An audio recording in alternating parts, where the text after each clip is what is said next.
Hello! Kararating ko lang ng bahay ngayon. Samahan niyo akong magluto. Magluluto ako ng adobong manok. Ayan. Pero chicken wings lahat ito. At ito yung ating sangkap, bawang sibuyas, laurel. At maglalagay po ako sa aking adobong manok ng isang patatas at isang kamote, sweet potato, para manamis-namis ang ating adobo. So, ayan guys. Tayo'y magluto na. Umpisahan na natin magluto. So, magpainit lang tayo ng ating kawali. At maglagay tayo ng konting oil.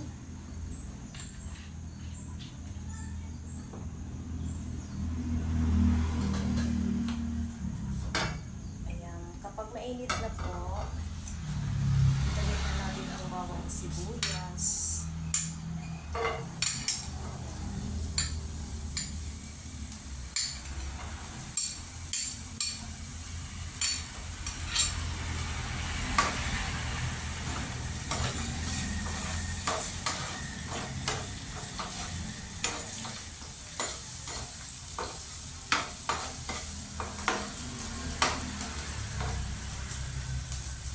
Ayan guys.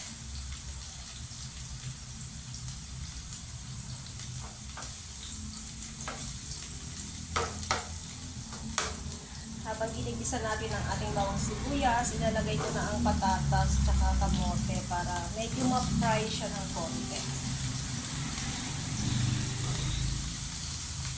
Depende sa inyo, pwedeng manok unahin.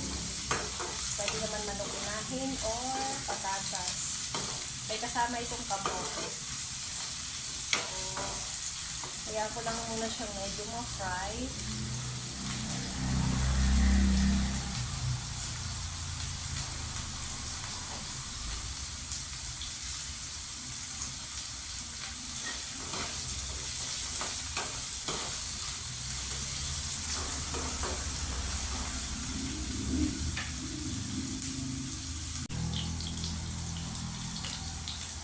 Pwede na natin ilagay ang ating manok.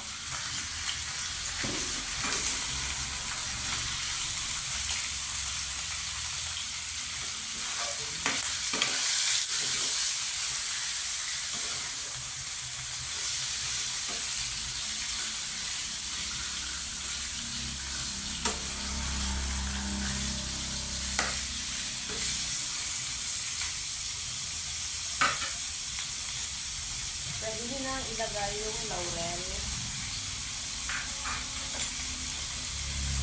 At lagyan na natin yung sangkap, pamintang durog,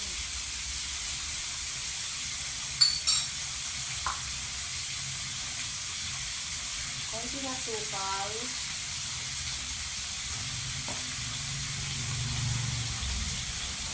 konting asin,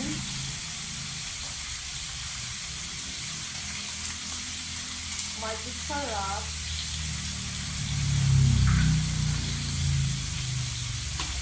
at toyo.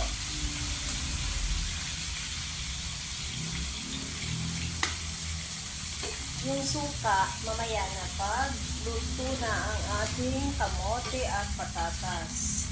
Saka tayo maglagay ng suka mamaya.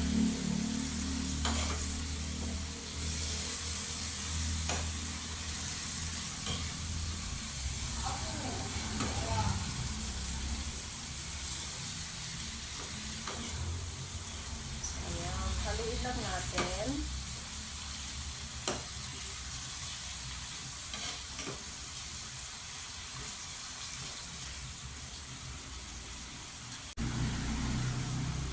At ngayon, maglagay po tayo ng konting water.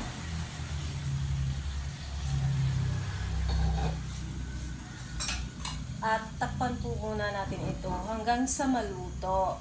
Mamaya tayo maglalagay ng suka. Balikan po natin mamaya. So ngayon guys, balikan natin ang ating adobong manok. So check lang natin. maglalagay na tayo ng suka. Konting suka. Medyo malambot na yung ating patatas at kamote at saka manok. So, it's time to put sugar. Vinegar. Some of vinegar. So, ayan. Hayaan lang muna natin itong kumulo ulit hanggang sa mawala-wala yung sauce niya. Okay?